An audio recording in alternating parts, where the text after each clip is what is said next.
പഠിക്കാം പഠിക്കാം പഠിക്കാം 100%. പഠിക്കാം. ഇൻസ്റ്റിറ്റ്യൂഷൻസ് കൊടുക്കുന്നുണ്ട്.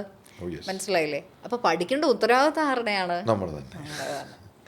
അത് ഈ പറയുന്ന പോലെ ഞാനൊക്കെ പഠിച്ച എങ്ങനെയാന്ന് പറഞ്ഞാൽ വൺസ് ഒക്കെ ഞാൻ പറഞ്ഞ പോലെ നമ്മൾ എപ്പോഴും ഇൻ്റഗ്രേഷൻ ചെയ്യുമായിരുന്നു ലോക്കൽ ആളുകളുമായിട്ട്. അല്ലാതെ നമ്മൾ തന്നെ ഇന്ത്യക്കാരാണ്, മലയാളികളുടെ കൂടെ മാത്രമേ കമ്പനിയുള്ളൂ, അങ്ങനെ നിൽക്കാൻ പോയാൽ ഗ്രോ ചെയ്യില്ല. ഒരിക്കലും യൂറോപ്യൻ യൂണിയനിൽ നമ്മളെപ്പോഴും ലോക്കലി ഉള്ള ആളുകളായിട്ട് ഇൻ്റഗ്രേറ്റ് ചെയ്യുക. അവരുടെ മ്യൂസിക്കിന് പോവുക, കൺസേർട്സിന് പോവുക, അവരുടെ അവരുടെ ഫുഡ് അഡാപ്റ്റ് ചെയ്യുക. അങ്ങനെയൊക്കെ നമ്മൾ കുറേ കാര്യങ്ങൾ പഠിക്കും. സോ അങ്ങനെയാണ് ഞാനൊക്കെ ലാംഗ്വേജ് പഠിച്ചത്. മാം, ഗ്രാൻഡ് ഫൈനലായിട്ട് ഒറ്റ ചോദ്യം കൂടെ ഉള്ളൂ. അതായത് ഇവിടെ ഇപ്പോൾ സ്പ്രെഡ് ചെയ്യുന്നത്, അതായത് കോട്ടയത്തല്ല, കേരളത്തിൽ എല്ലാ കൺസൾട്ടൻറ്റും നിങ്ങൾക്ക് പാർട്ട് ടൈം ചെയ്ത് നിങ്ങൾക്ക് പാർട്ട് ടൈം ചെയ്ത് നിങ്ങളുടെ ലോൺ അടയ്ക്കാം, നിങ്ങൾക്ക് പാർട്ട് ടൈം ചെയ്ത് നിങ്ങളുടെ ഈ പറഞ്ഞ ലിവിങ് എക്സ്പെൻസ് മീറ്റ് ചെയ്യാം, ബാക്കി പൈസയ്ക്ക് നിങ്ങൾക്ക് പാർട്ട് ടൈം ചെയ്യാന്നാണ് പറയുന്നത്. അതായത് പാർട്ട് ടൈം ചെയ്ത് ലോൺ അടയ്ക്കണം, അവൻ്റെ ചിലവ് പോകണം, പിന്നെ പാർട്ട് ടൈം ചെയ്യണം. ഈ 3 കാര്യങ്ങളൂടെ ഈ പാർട്ട് ടൈം ചെയ്ത് കിട്ടുമെന്നാണ് എല്ലാവരും സ്പ്രെഡ് ചെയ്യുന്നത്. അപ്പം എനിക്ക് നിലവിൽ എൻ്റെ സ്റ്റുഡൻസിനോട് ഞാനത് പറയാറില്ല. പാർട്ട് ടൈം ചെയ്താൽ ഒന്നുപോലും നടക്കത്തില്ല. പാർട്ട് ടൈം ചെയ്താൽ നിങ്ങൾക്ക് അവരുടെ ലിവിങ് എക്സ്പെൻസ് മീറ്റ് ചെയ്യാൻ വേണ്ടിയാണ് പാർട്ട് ടൈം.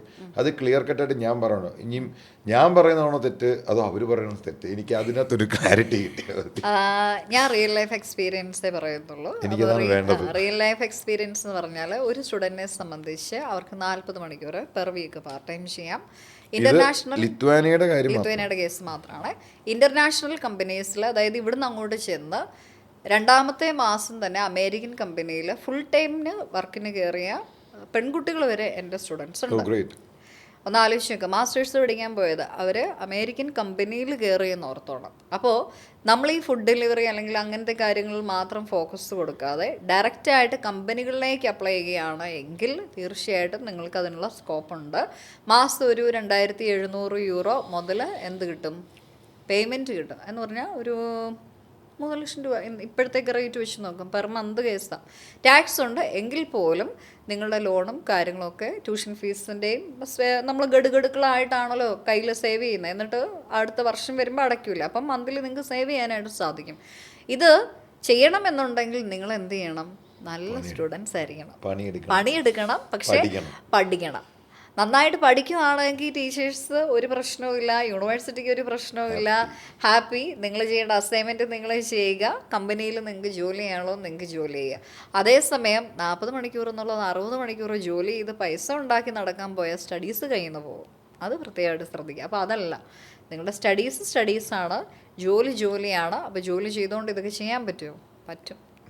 ഡിപ്പെൻഡിങ് ഏത് സ്റ്റുഡൻറ്റിനെ ഡിപ്പെൻഡ് ചെയ്തിട്ടാണ്.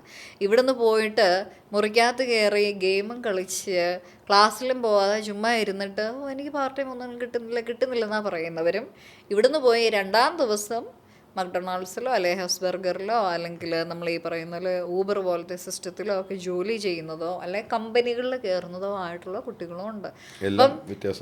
അപ്പോൾ ഏത് കാര്യത്തിനാണെങ്കിലും it is actually depending on the student and their motivation.